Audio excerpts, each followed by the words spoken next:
following show is being broadcasted from an undisclosed location.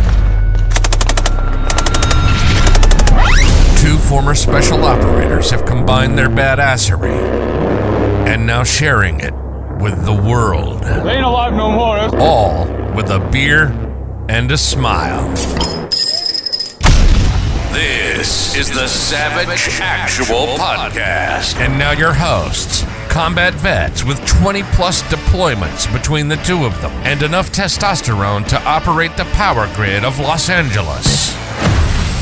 Savage Actual. Now your hosts, Jason and Patrick. Okay.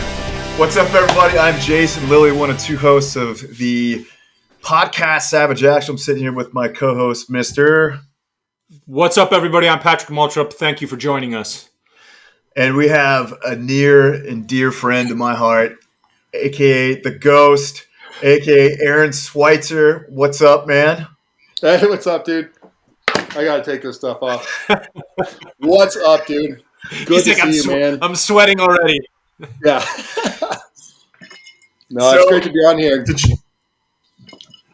To jump right into it, everyone, the reason he's wearing that mask is Mr. Aaron here is actually a ghost off of Call of Duty. That was the real mask used in all the shoots.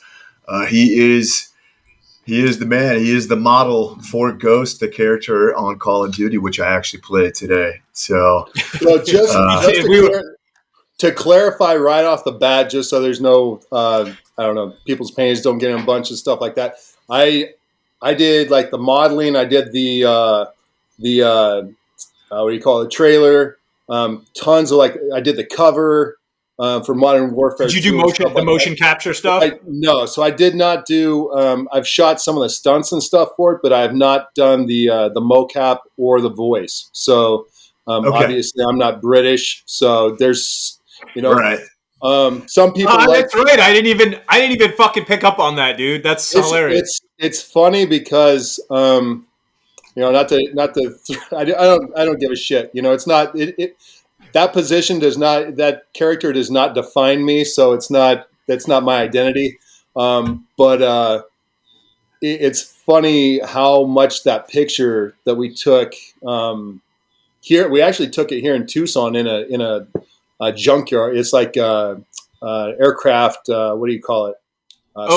Their scrapyard over there, Davis Monthan. Yeah, it's over by there. So we took that picture there, and I had no idea that it was going to. They told me maybe 4 months later that was going to be the cover of Modern Warfare 2. I was like, dude, that's freaking sick. That's awesome.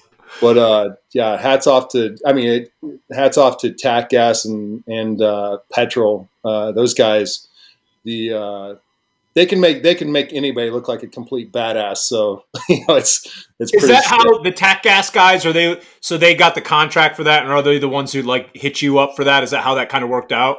Yeah, so I'm very, very close with Jim Staley, the owner of that. So that's kind of how I kind of worked my way in there. So yeah, super cool dudes. We got an opportunity to chat with those guys when we were in Vegas and SHOT Show last time, and I think that's where you and I chatted briefly. We were all sitting around at their little TAC Gas gathering and stuff, and they're a bunch of cool guys. They've really, they do some incredible stuff. It's fucking talented guys. It's a good time for sure, man. And that all started out. It all started out as Jim would hit me up. He's like, "Hey, dude, let's hang out. Let's go do this or let's go do that." And I'm like, man, I can't. I'm so busy. I can't justify getting out of town unless I'm, with the boys, unless I'm making money doing something. So he's like, well, let's shoot some pictures and stuff like that. And then it kind of blew up, so it's like, hey, I'm going out of town to hang out with the boys. So it started out, it was a bunch of just Recon dudes. Now it's like, shit, we've got, Grumpy. He's a freaking, old, Ranger Bat dude. He's kind of like the general manager. We've got SEALs. We've got several Rangers and stuff, and a bunch of Recon dudes, and then some BORTAC dudes on board. But it's always a good time because we're making awesome content. But it's the best part is just getting, you've got a bunch of like-minded dudes and similar backgrounds and stuff together for, 3 or 4 days. And it's refreshing, man. You leave there charged up and fucking motivated. So yeah, that's cool. I know you've been trying to get me on one of those for a we bit. We got to get you out, man. I keep missing out on them. About 5 years now. So before Ghost, I want to back it up a little bit, just kind of broad stroke real quick for our listeners out there, just to grab your attention a little bit more. Not only has Mr. Erin here been doing that, he was also a reconnaissance Marine and is a current Customs and Border Patrol agent. And not only that, but he's the top tier level of that, which is called BORTAC. And BORTAC is what, Border Patrol Tactical, I think is that's what it's short for, correct? Yeah, it's just their tactical unit. Yeah, that's fucking awesome, man. That's really awesome. We all have a lot of questions. I don't know really where to start, but I guess we'll start to the beginning, man. Like, where are you from originally, man? Well, like yourself, I'm a Kansas kid, so I grew up in a small town of Abilene, Kansas. That's right. Yeah. Oh shit! Smack dab. Jason didn't know that. Man. No, I knew that, dude. I just bipped it, man. That's right. I remember that was the initial bond that made me, look at you a little differently from the beginning. That's where the bromance began, man. That's right. That's right. I was like, there's no way that Jason cannot know that. No, I did know that, man. I remember the first time we had sushi together, dude, for sure, up in somewhere L.A. area. Yeah. But that's right, man. So growing up not far from where I'm from, actually, I know you're southwest of and west, basically due west of fucking Wichita, man. So no, I was north. I was up in Abilene, dude. So I'm about an hour north of Wichita. So Kansas, if you guys just stood wherever you're from in Kansas, each of you, and had binos, could you guys actually see each other? There we go. I mean, believe it or not, it's flatter than a pancake, according to MythBusters. So yeah, and all my Kansas brethren out there that just listen to me screw up my coordinates where Abilene's at. So that's a little embarrassing.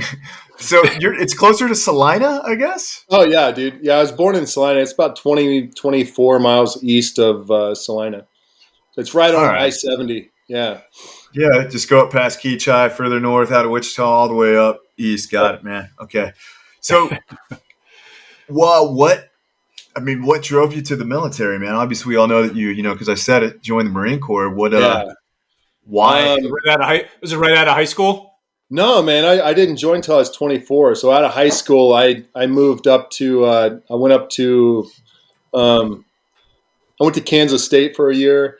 Followed my dream to play college football. Walked on spring ball, and as a linebacker, I managed to mess that up. I just embraced the college lifestyle and just partied hard and found myself on academic probation and basically ended up getting sick. I got mono like the last 2 weeks. I dropped from like 225 down to about $190 over the summer, and finally I just said screw it, man. I packed up my motorcycle. I had an old Kawasaki Ninja 600. I had a backpack and about $65, and I headed to Kansas City and started sleeping on my buddy's couch and working in nightclubs and bars and stuff. And so, yeah, I did that for a few years, and then I was a limo driver for a while. And then I was going to join the Navy, follow my dream to be a Navy SEAL. And then the Navy recruiters didn't show up the day I was supposed to sign up, and the Marine Corps recruiter was there, and I was like, "Fuck it, let's do this, dude." So, so I joined Contract Recon and shipped out about 2 months later. Nice. What year was that? Yeah, that was 2000. Yeah, so it was January of 2000. Dude, I beat you by a month and a half, man. I joined in November of 2000. No, it was January. I was January of 2000. Oh shit! You're ahead of me by 9 months. Gotcha. Yeah. All right, well, parade rest. Start pushing. Yeah. Parade rest. Senior PFC. Senior recruit. Yeah. Okay, yeah, you're right. See, I never did my math for MCIs, dude. Yeah, your math for Marines. You missed that MCI. What the fuck? Yeah, I just filled that thing out. I see my way through it, dude. So we've got Jason's established that he's got the geography of Kansas down. His math is on point. Let's next topic. Next subject. Yeah, I'm just gonna shut the fuck up. What else can you fuck up? I'm gonna grab a bottle. He's like, I've been playing Call of Duty and drinking all day, so I've got nothing to like. I had 2 beers, man. Actually, it almost made me take a nap. But so you listed out of Kansas. It's good stock right there. Ended up. Where did you end up, man? Did you go? You said contract. Did you go straight to Recon, or did you go in the ground? Yeah, so I went to boot camp at in Pendleton. Graduated there. Somehow I was the honorman. I don't know. So I got honorman out of boot camp, which got me Lance Corporal out of boot camp, which was, nice. There you go. It was He's nice. like, I'm on the fucking fast track. Right. That's cool and all until then I went through BRC. After BRC, you got to pick your 3 dream stations, which mine was Camp Pendleton first. Second was Lejeune. Third was I think Hawaii. I put in for, and so so I got Oki. I was gonna say I would have thought that fucking 3rd Recon weren't they in Okinawa? What's out in fucking? Yeah, is there anything in? Is Recon out in Hawaii at all? Yeah, they had. I can't remember what it was. I think it was like a platoon or something there. Something I can't remember. It was on the list or some shit. But I was Oki was my last choice, and that's what they gave me. But so going back to like the getting Lance Corporal out of boot camp, I show up to my unit, 1st Recon or 3rd Recon Battalion. I'm there no more than about a month, and I pick up Corporal, which. I mean, showing up at 3rd, being a new guy, your first year at 3rd, you're just getting thrashed every freaking day. And, my ATL was a Lance Cooley. And it's like, I don't give a shit what your rank is or what you think your rank is or what it says, on your shoulder.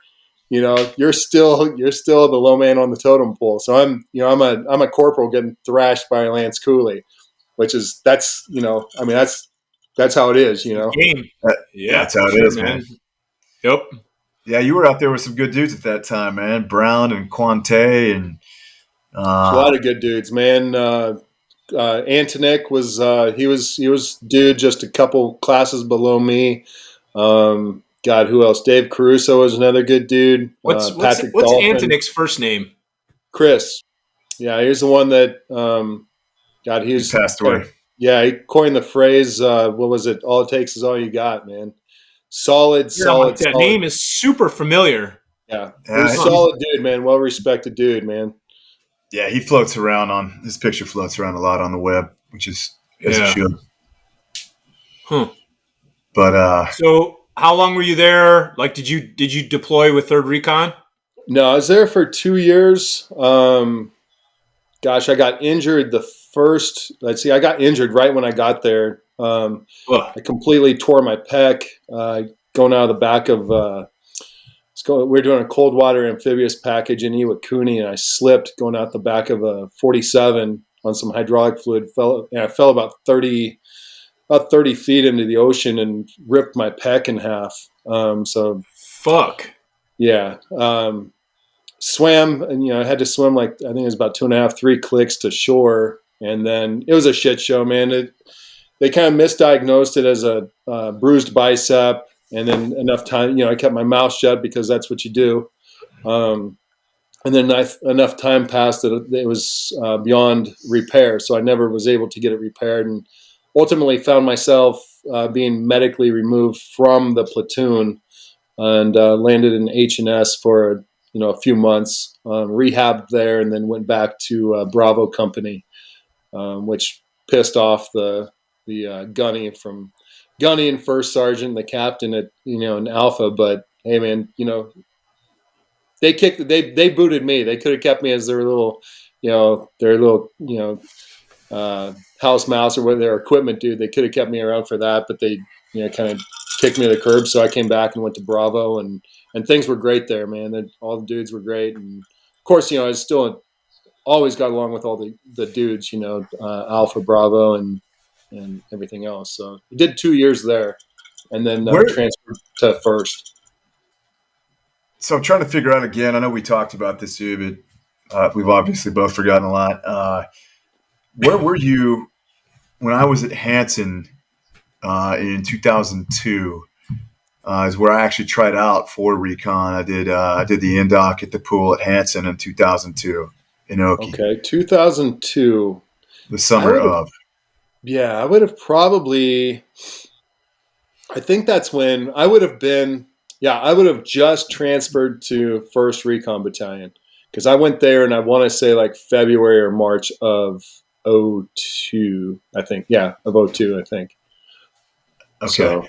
Because I got to 1st Recon Battalion August of 02 for pre-BRC with, with fucking Mathiasen and, Ryan Jeske, God rest his soul, and Mike Wynn and those guys running pre-BRC in August. Then I went to BRC in November. So I guess you and I were there at the same time. Yeah, probably. I think right around the same window. I mean, all the dudes that I was there with would have still been there. So, we know all the same dudes for sure. Yeah, I didn't make it to an actual platoon until November of 02. So I was in Bravo, obviously, Bravo Company 2nd Platoon. So, yeah, I know you and I crossed paths in a hallway and then some kind of all hands piss test or something, man. So, which there was a lot of those going on. A little bit of a party problem in that unit for a bit. So, Jesus Christ. Yeah, man. When did you actually get out of the Corps, man?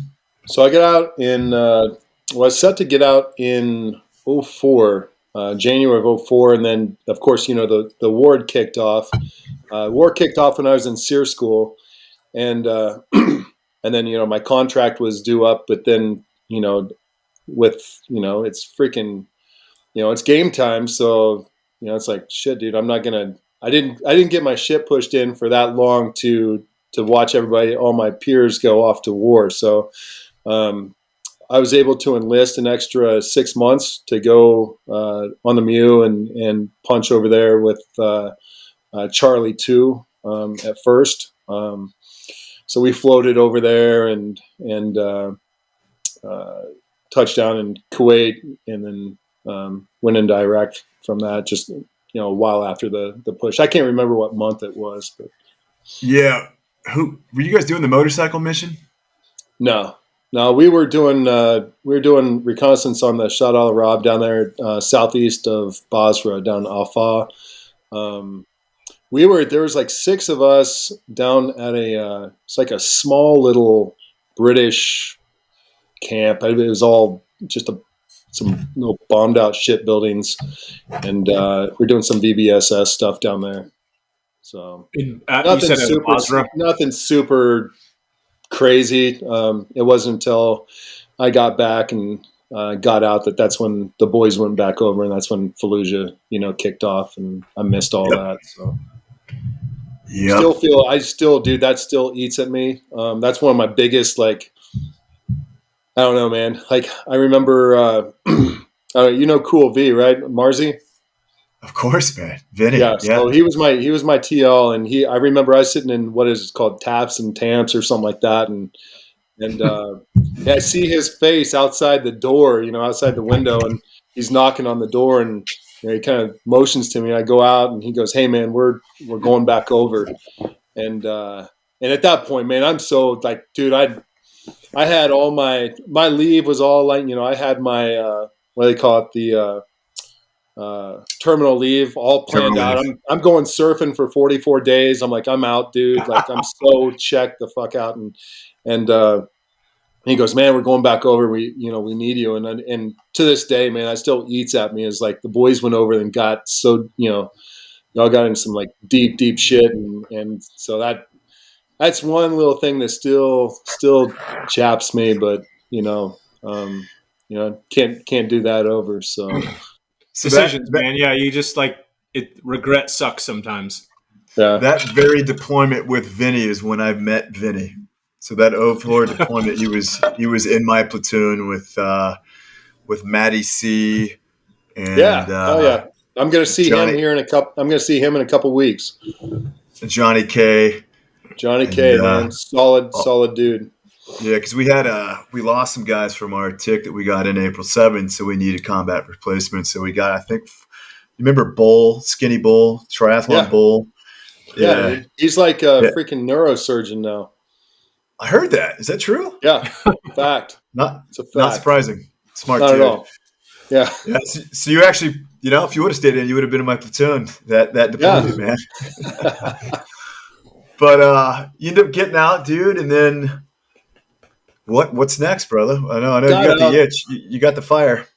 Yeah, I got out. I went to, did what every other squared away Marine does, and I went to school, right? I was studying engineering, and dude, I had an internship with an engineering firm, and I just realized, dude, I'm like, I'm losing I was circling the drain, dude. I'm like, it seems like a good career path, but I'm freaking, sitting at a desk doing numbers, and it just was not a healthy environment for guys like us. And so, my wife had found Border Patrol, said the Border Patrol was hiring, and I was like, dude, I'm not, that's not my, standing at a checkpoint and harassing, Marines trying to get back onto Camp Pillen and the checkpoint's not really my jam. I was always cussing those dudes. But then she found, then like a few months later, she found BORTAC, and I looked at that and I was like, damn, dude, that looks a lot like what, I was doing in the Marine Corps, and dug into a little bit more. And, of course, at the time there wasn't, and there's still not a whole lot on the internet about it. It's starting to get a little bit more well-known, but at the time, man, there wasn't much. You had a couple flyers and not much. So I was like, dude, that this was cool. 2000. This was 2004? 2007.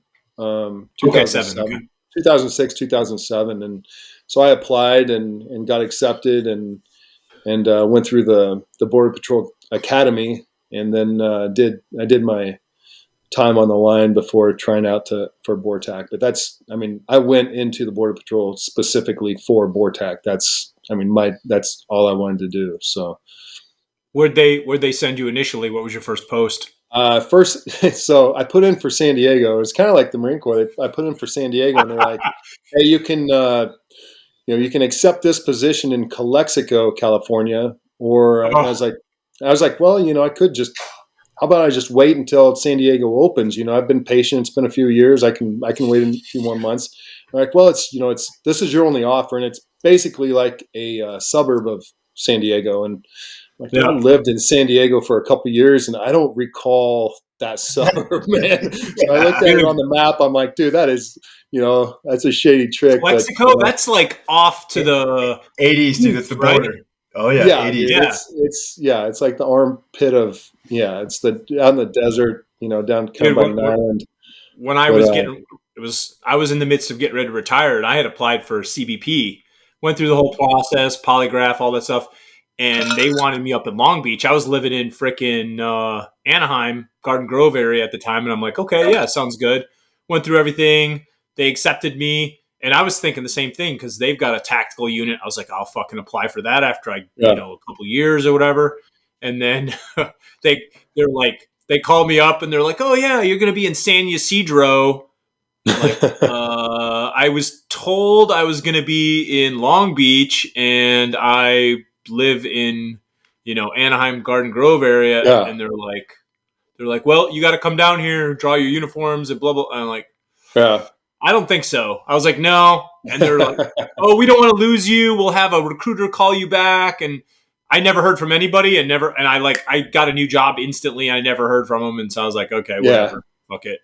Yeah. So they're good for that. They're good for doing that. Yeah. But it was, in the end, man, it was a good place to start out. I really enjoyed it. Probably busy. It's one of those things, it's like same thing as like military, man. When you're in a kind of a crappy location, you seem to bond with the dudes really well, and and have some good experience and good memories and stuff like that. So I wouldn't trade it. I wouldn't trade it for another place to start my career. But so it was good, man.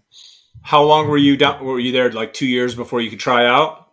So yeah, at the time it was it 2 year? I think 2 years on the line was the requirement, and I had like 1 year, 350, like 1 year, 354 days on the line before the next tryouts. And so I put in my memo anyway, and I thought, God, with my background, surely they'll waive like 2 days. That's 2 days at a checkpoint's not going to make any difference. And yeah, I didn't even get a response. I didn't even get a no, we're not accepting it, or no, you're stupid, or like nothing, dude. So I was like, all right, yeah, they were pretty strict on that 2 years. Since then, we've realized, as a unit that you're losing a lot of potentially good dudes just because of that hard 2 years. So now I think the requirement is, if with the proper background, I think it's about a year, which your clock starts when you EOD your entrance on duty. So the day you get hired and report to your duty station, your clock starts. So then you go spend five months at the academy, come back, you spend another like a month or two in the post academy, and then a month with the FTU or something like that. So before you know it, man, you're 9 months into it, and now it's like, hey, tryouts are in 2 weeks, and and then you leave, and so it's super quick now with dudes that have the required background to kind of waive that year. So it's a good gig, man. It's honestly, I try hard to encourage, anytime I come across, anybody, recondos or,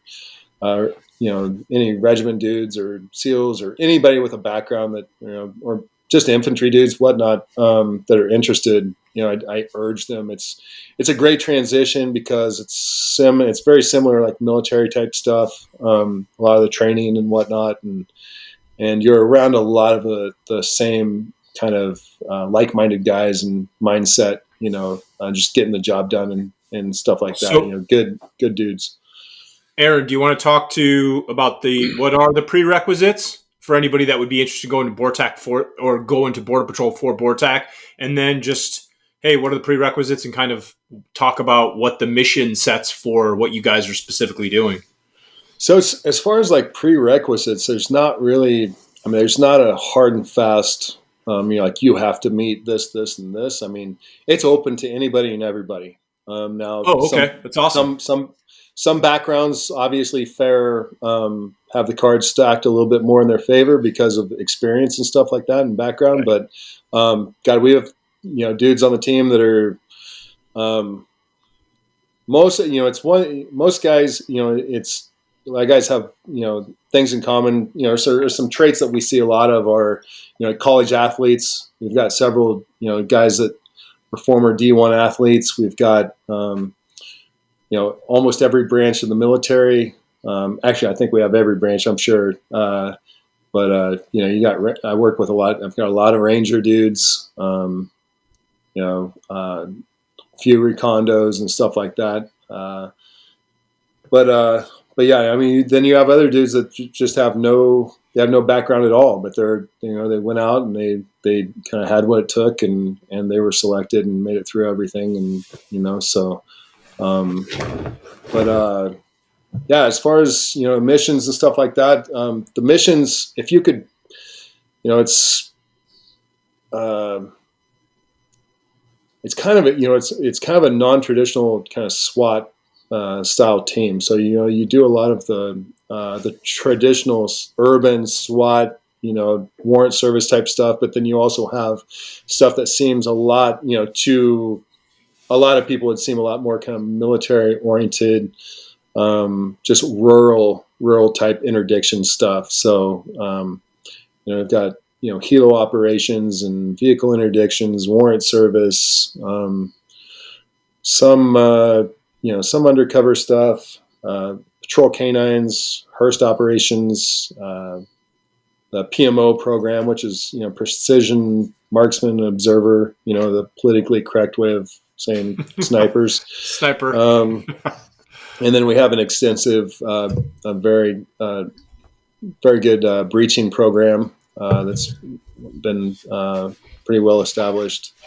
So it's the capabilities have grown quite a bit, and it helps a lot having a lot of the military dudes and stuff like that, with the background, coming in and working their way through the ranks and stuff. Yeah, I bet. So would you say you're kind of the lethal blow of border patrol in the sense of very high threat targets, from human trafficking to smuggling narcotics to, when something needs to be done quick and fast, that you guys are the guys being sent in, correct? It's, I wouldn't say a lethal blow, but we're definitely, as far as the chief, we're kind of, whenever there's problems that need, like specially addressed, then our unit's usually called upon to deal with that stuff. How does you guys' kind of operational tempo changed since the change in administration and the border has become a bit more porous? So it's the op tempo for us, man. It's always been very busy. As far as the statistics and the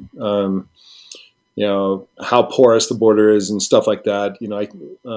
I won't really dive into that just because that's it's kind of it can be kind of.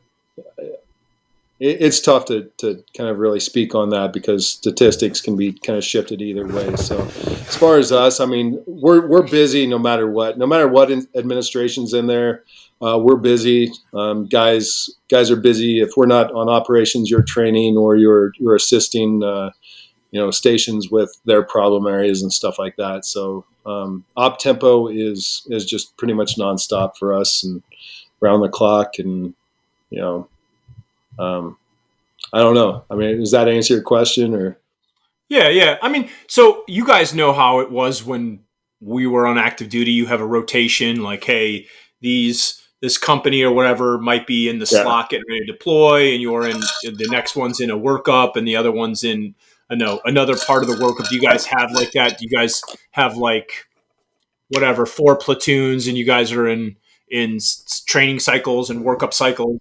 That do you guys do anything like that, or how does no, we don't. No? Not so much like at the sector levels. You do not. It's 365, 7 days a week, and 24/7. So there are no real workup cycles or and stuff like that. We just don't have the manpower for that, and the gotcha. So it's you're just we have training each week, and we try to kind of spread that out to where you're always on call. We always have guys on call 24/7, but as far as like, hey, this is our leave block, and then these guys are on their training block, and these guys are deployed. It's not. It's all. That'd be cool, but it's not realistic for us given the op tempo and the limited manpower. So I got one other thing for you. So, dude, obviously the fucking border. We're not just talking about the southern border, but the northern border. Obviously, we're talking about a mass space. You're working potentially in the entire United States. Do you guys have a couple of teams like East Coast and West Coast or whatever the case may be, and those are your sort of areas of responsibility? Because I would think if you guys had just like one main team in, say, Texas, and there's something going on the northern border, it's a fucking haul to get there. Do you guys break yourselves up a little bit like that?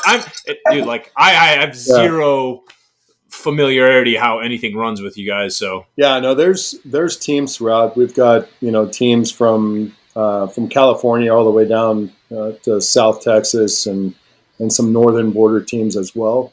Wow. So there are teams spread throughout, and then, depending on the mission, guys will assist as needed, depending on, what the missions require and stuff like that. So they're deployable throughout. And then you have a headquarters SOG unit in El Paso, they deploy pretty much everywhere. So nice. Very cool. I'm super fascinated with, as we're talking about the porous border, right? It's always been porous, plus or minus. Yep.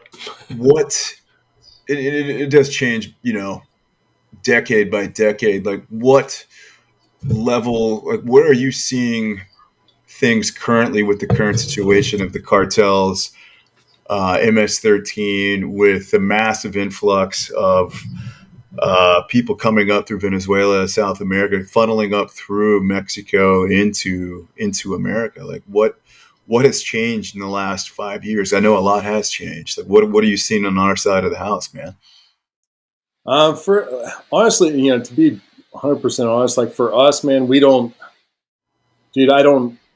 our team does not, we don't really dive into the statistics on any of that stuff, or we don't really, I don't want to say we don't pay attention to really, like trends or anything like that, man. It's for us, just whatever comes. It's pretty simple, man. It's like we train as a team. We stay prepared, and when something comes across the radar that's on our target deck, then we go and we address it. So we don't get really wrapped up into what statistics are, or who's coming across, or what's any of that. I mean, there's people that track on that stuff. That's not us. We are pretty much just the kind of the action end of that. And honestly, a lot of times, man, it's like, hey, here's your target. Deal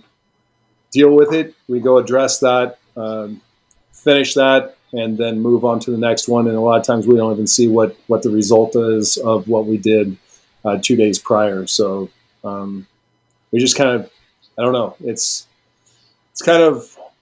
complex, but yet it's simple. It's simple. You just do your job, your mission, and focus on the training and remaining, maintaining that readiness and the capabilities and the safety of your teammates. So it's kind of simple. Just focus on that. And I don't ever get wrapped. I tell a lot of the younger guys, man, you go start worrying about like all that the big picture stuff, and you'll lose your mind. You will not stay in. My guys don't stay in this field for that long because of that, man. They, if you get wrapped around all the statistics and start taking all that stuff to heart, you'll lose your mind. So you just focus on the mission and move on to the next one, and kind of keep that mindset, and you can actually last a little while. I could really relate to that, man. Being, my time doing the agency gig, it's real easy to get sucked into what we're doing or not doing. And it's usually, I think, the latter. And I did lose my mind in the sense, like, I felt we weren't doing enough, or X, Y, and Z, right? So, especially when I worked with the State Department, that was, we weren't doing enough there. So I could totally, I wish I would have had someone like you talk to younger me about just, dude, do your job. Do your job, do the mission, focus on what you're getting paid every 2 weeks, focus on your family.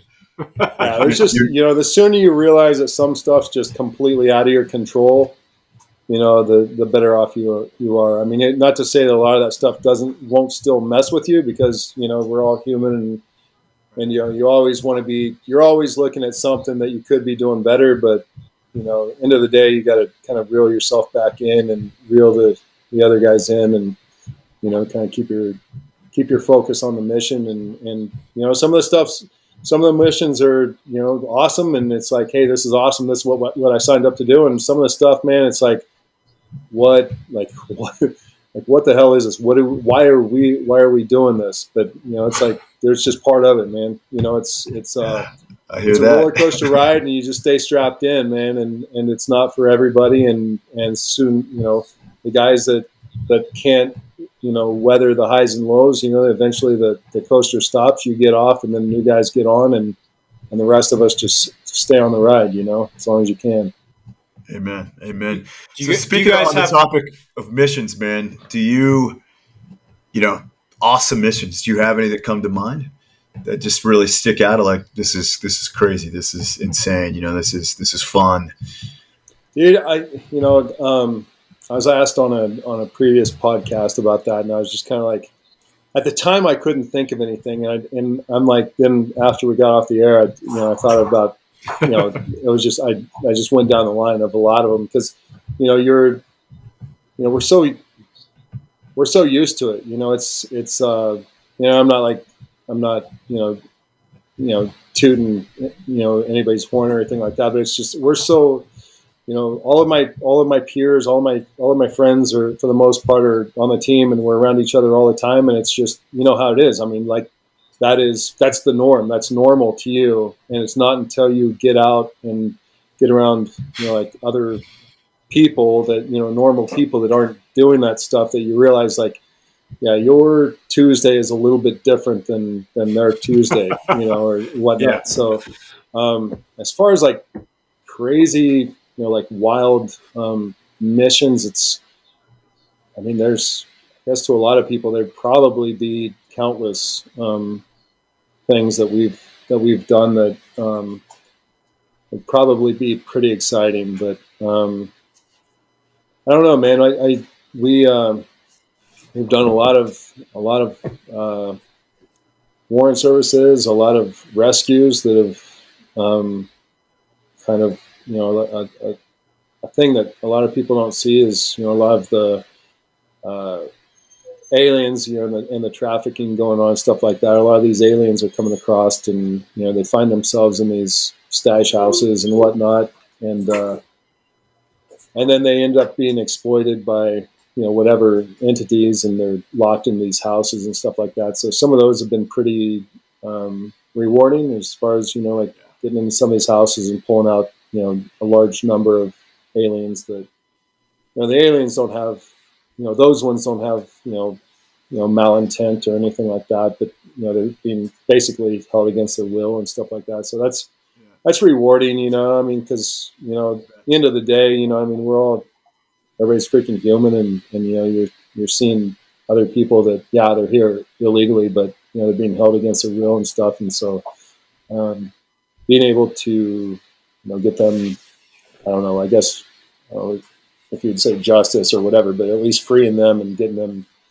out of that situation is kind of rewarding. But I don't know, man. We've had a lot of really sketchy incidences. We've and whatnot, but I'm trying to think of, I guess years ago we had an instance where we had some dudes that were up on a mountaintop. They had held some people for, I guess, kind of like for ransom. They'd some it's like a rip crew. We call them rip crews. So they basically, some are U.S. citizens, some are not. They're up there on a mountaintop. Dudes with the radios. What's that? The dudes with the guys with the radios that are like fucking calling positions and all that. Like scouts and stuff. So these guys were a rip crew. So they had basically set up on a mountaintop, and they knew a route that was used regularly, and they basically apprehended, set up an interdiction. They were armed, and kind of held this group hostage up in a cave for several days. They kept them with took their food, their water, basically required them to call back to their families, and exploited them for money. Hey, we'll let you go as soon as you send X amount of dollars, Western Union, to this account.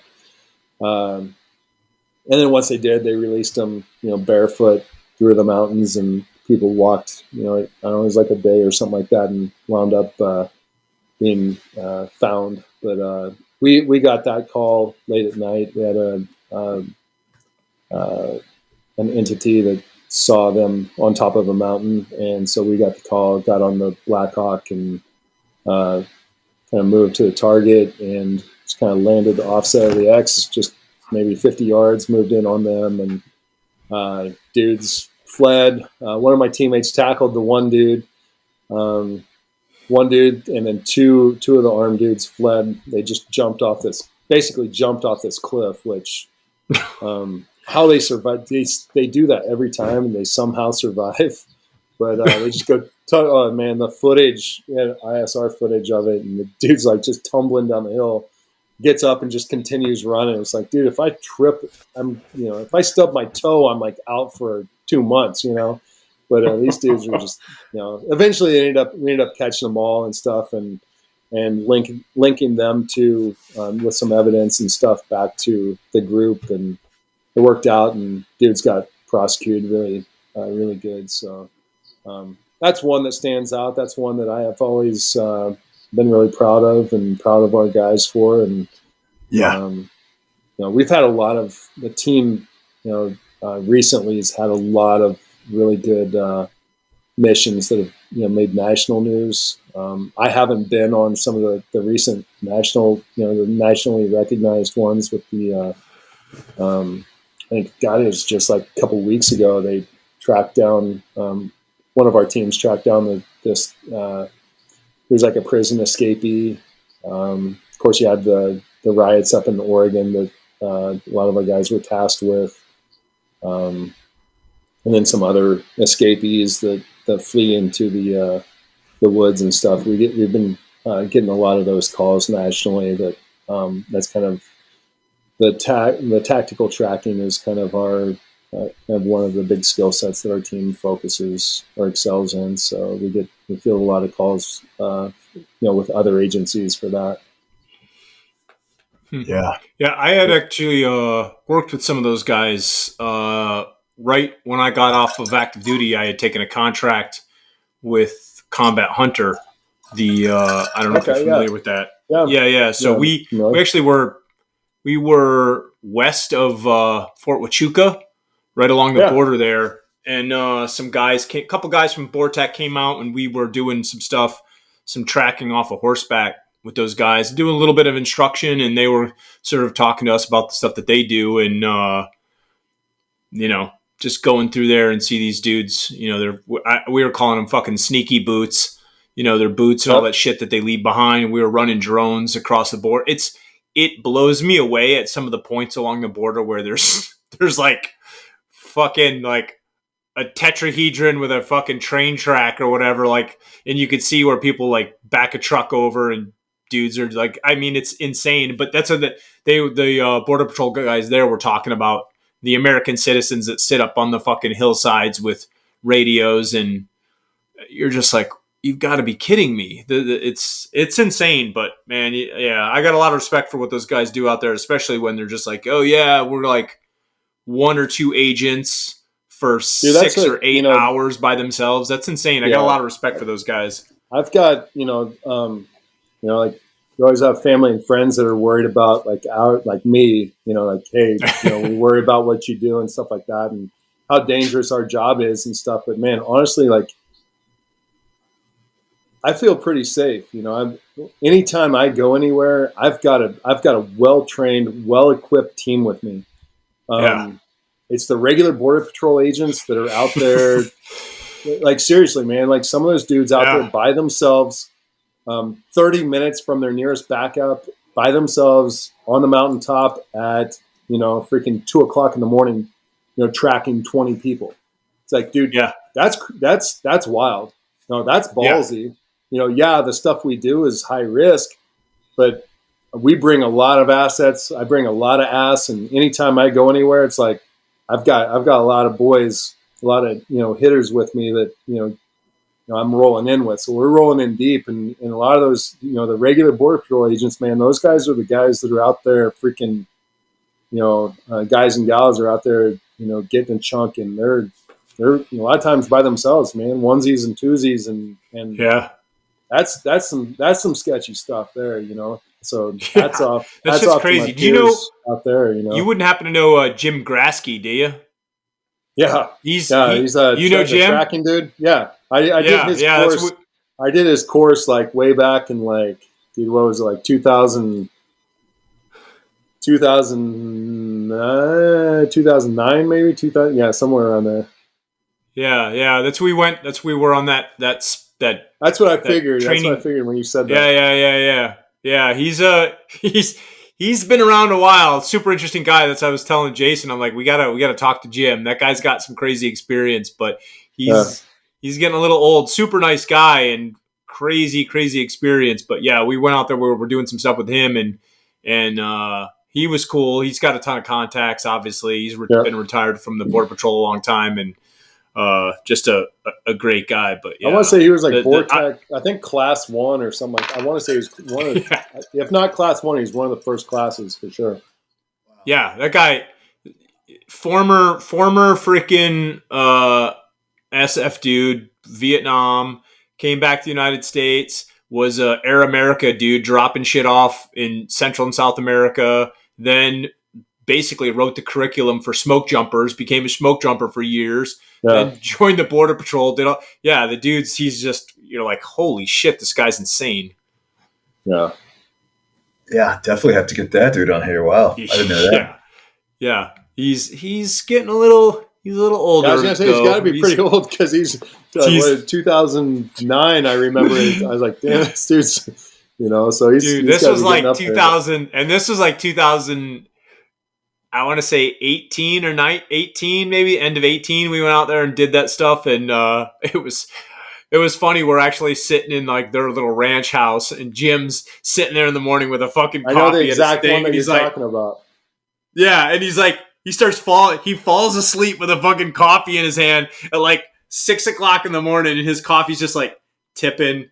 I'm like, hey Jim, what are we doing today? And he's like, fucking. I'm like, yeah, super nice guy, but crazy stuff. Exactly. Like I said, I've got a lot of respect for those individual agents that get out there on their own. It's just, fuck, man, crazy stuff. Well, how much more time do you think you got in your career with Border Patrol, man?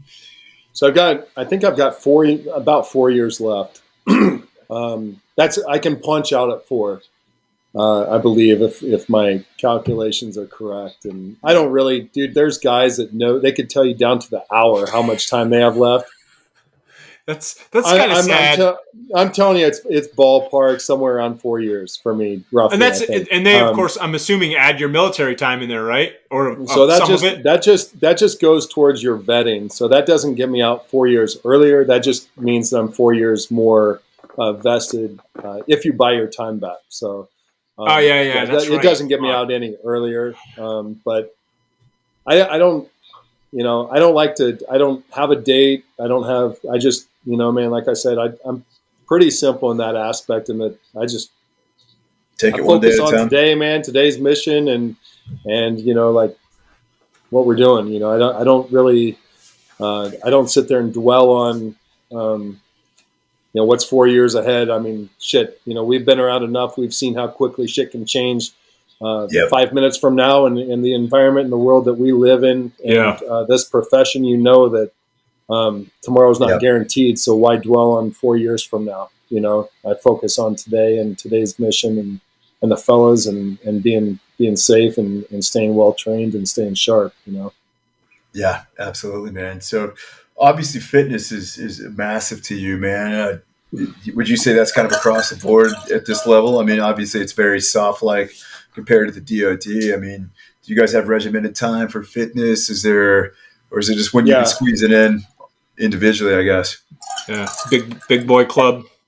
No, it's we're the agency's really good about taking care of us with that. They recognize that there is a fitness aspect that's we have a PT standard, just much like the Marine Corps and Recon was. You have a standard that you have to uphold, and there are no age unlike the Marine Corps where, or in the military where, hey, you reach a certain age, it's gets a little easier. It gets a little easier. And I've always been, I'm getting up there, man. I'm freaking almost 48, still doing a young man's job. And, I'm one of the biggest advocates for that, not lowering the standard. And, there comes a time where, hey, man, you may not just, you just can't cut it anymore. And I don't think that, your adversary is not going to, they're not going to take into account what your age is. That guy's not going to say like, okay, this guy chasing me is 47, so I'm not going to run as fast, or I'm going to go over the shorter wall instead of the taller wall, or, whatever. It's like, dude, you can do the job or you can't. Your age does not freaking pay a bit of, it doesn't matter. So, so the agency's really good about taking care of us with that and recognizing that. So we get, some time to, typically, pending what's going on, but, typically you get a fair amount of time to, work out, be it, before or after, during your shift or whatever. So just so you can maintain that readiness. Nice. Yeah, absolutely. Well said, man. Well said. So I'm assuming. Go ahead. Oh, you go, Jason. No, so know that's your full-time gig, man. So where does the video game realm come into? I know you said it offline a little bit, man, but walk us and the listeners out there that, the Ghost and Call of Duty, man. So yeah, it's a pretty cool thing. Don't leave your dog out either. That's right. Don't shortchange your dog. Speaking of which, where is he? Hey, Rex, come here. Slacking, dude. You're supposed to be up here on most of these podcasts, and you're slacking. Get over here. He was there earlier before we started recording. Get up here. He's got his own. Instagram and everything, right? Dude, his Instagram. So he was up to almost 50,000 followers, and then some. I don't know. Somebody. They people are weird. They they ended up. Somebody hacked his account, stole his account, and whatnot. What? And, and so we're starting over at I think he's at 3,000 now. So, so if you can plug that, it's just straight up Call of Duty Rex. And I know the problem we have is a lot of people think they're already following him, but that account's gone. So his old account's gone. Yeah. So I mean, back to the question, man. I started out doing years ago doing just kind of I don't know what you'd call tactical modeling or whatever, dude. It sounds pretty fruity, some Zoolander shit, but no, man, I've seen you, dude. I've seen you at SHOT Show. I'm walking, and even with friends in my life, dude. The earpiece with you, side shot of you with the hat and the black glasses. I'm like that 100% is fucking Erin. Am I right?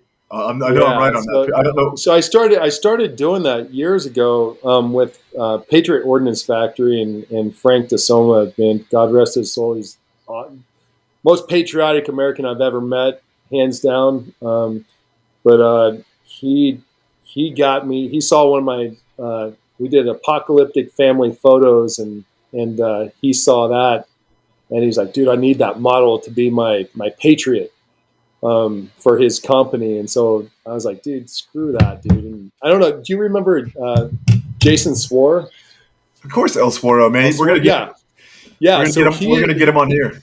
He was the one who hit me up initially. He's like, hey, dude, this guy contacted me. I know what you're going to tell me, but he wants you to be his Patriot, for his company. I'm like, dude, I'm in the backyard scooping dog shit. I'm like, dude, I'm not a model. I don't care to be in front of the camera. I'm not doing this stuff. And he's like, dude, guy's going to pay you a decent chunk of change, probably give you some rifles.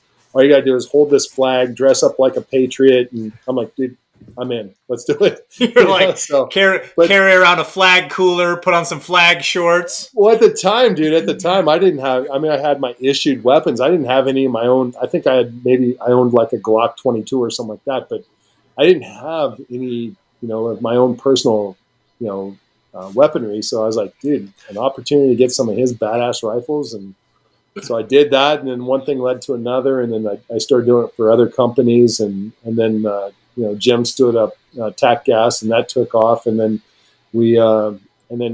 Activision saw some of the stuff that we were doing. I think it was Activision or Infinity Ward or Petrol or one of those companies saw the stuff that Staley was kicking out and the good content, and so it was just a good fit. They threw us a little bone, little project, and in true tack-ass fashion, they knocked it out of the park. And one day Jim gave me a call and said, "Hey man, do you want to do this character role for Call of Duty?"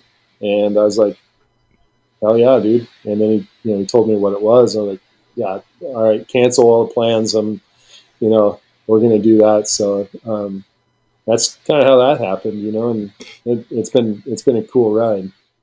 Did you know that you were going to be playing dress up with the mask? When he told me what the character was, yeah. But we've done some other stuff with them. We've got some other stuff coming up that I can't talk about yet that should be coming out with the next game. That's going to be really freaking badass. So I'm looking forward to that. Like the next season? I wish they'd bring Rex up, again. But what's that? The next game, and I'm not sure when that's going to be released. You gaming nerds probably know more than I do. So it's like a movie. Now that's Jason. Yeah, that's Jason.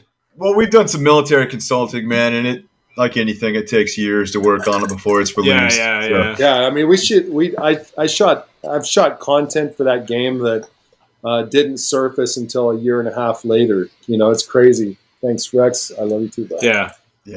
So I know we kind of skipped over it, man, but our listeners out there probably aren't putting two and two together. But Rex here, your dog, was one of the characters in the game, correct? Yeah, so he was in, I think it was 2019 or 2020. Yeah, I think it was 19-ish. Modern Warfare Season 3, when they released the original Rose bundle with the masked Rose. Yep. He was in that, that loading screen and whatnot. So he was part of that bundle, and that's kind of how that was his debut officially.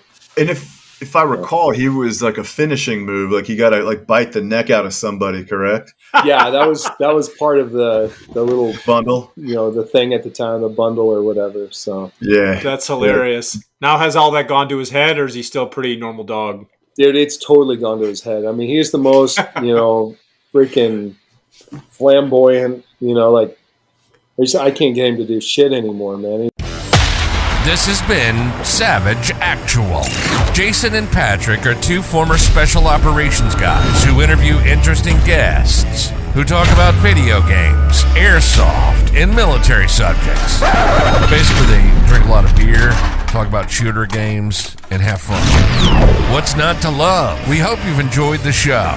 If you did, make sure to like, rate, and review. And the fellas will be back soon.